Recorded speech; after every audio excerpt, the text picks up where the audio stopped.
The return of my Coin Lady channel brings me much joy. Wow, that was quick. As you may have seen, I often bring up the fact that the SEC's legal rulings don't always serve its own self-interest, and occurs several times throughout the SEC v. Ripple case and many other crypto-related instances. Well, it's happened here again, naturally.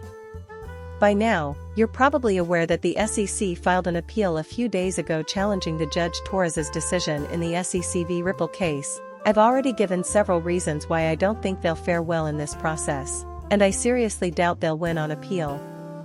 The SEC made this foolish move, and now we're starting to feel the consequences.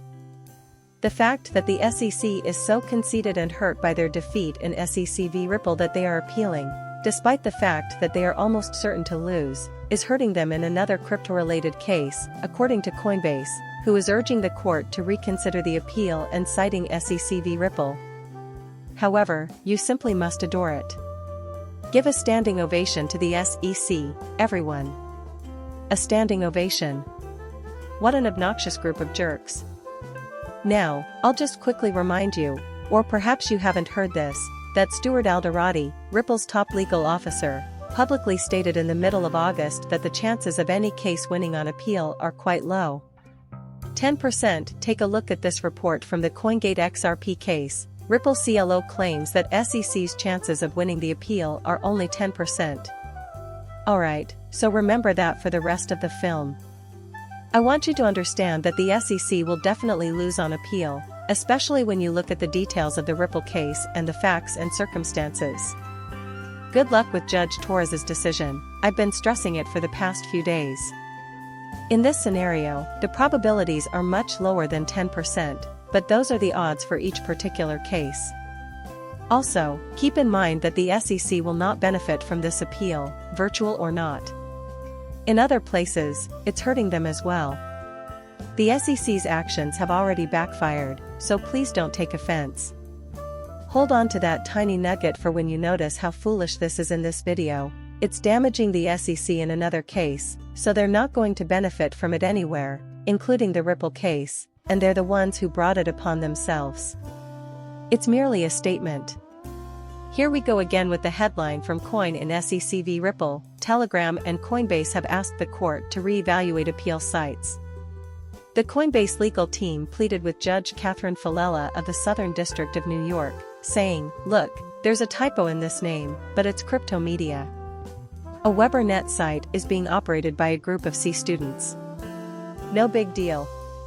In any case, the exchange asked the court to re-evaluate an interlocutory appeal it had filed in April 2024, referencing the SEC's notice of appeal issued in the Ripple case.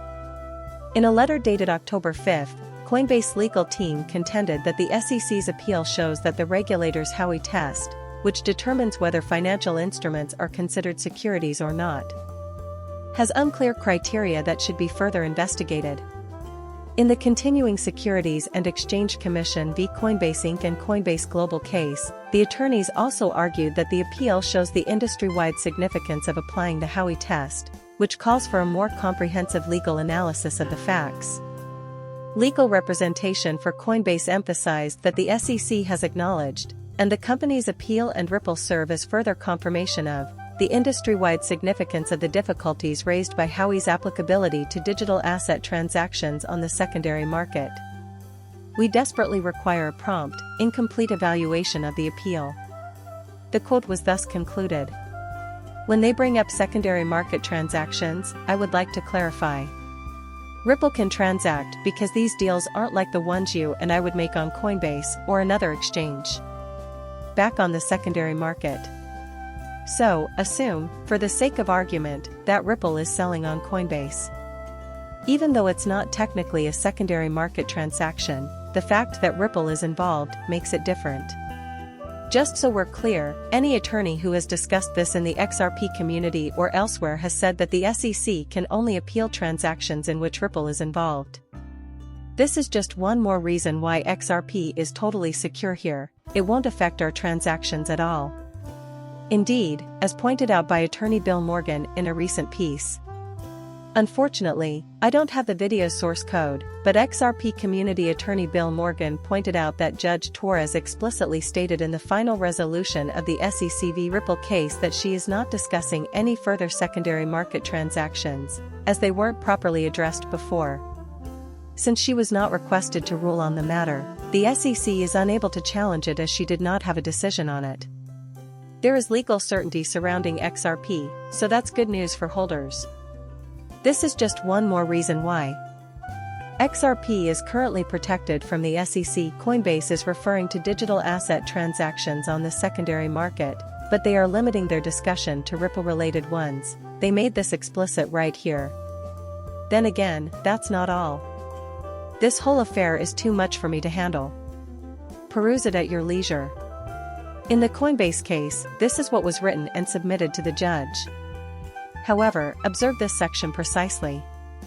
In order to make sure that the Second Circuit has all the facts regarding the legal and practical consequences of the SEC's stance on litigation, a stance that the SEC admitted a few weeks ago has caused confusion, this court should grant Coinbase's motion for interlocutory appeal, which is essentially an expedited appeal before the case concludes.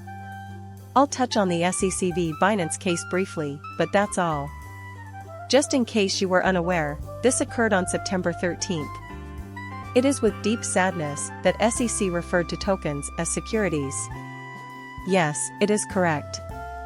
Naturally, they did not specify where it was located. Apologies, but this is the most they will ever go up to. Thus, they concede that the term crypto asset security is highly misleading. So, it's fair to say that their admission of that truth is working against them in this instance. Also, the Coinbase lawyers are pleased to see it. There was some misunderstanding, so it came as a surprise, but I'm glad to see that it was acknowledged. Consequently, this post was created. A member of the XRP community and an attorney, James Murphy, better known as Metal Lawman, provided the following brief statement on the subject.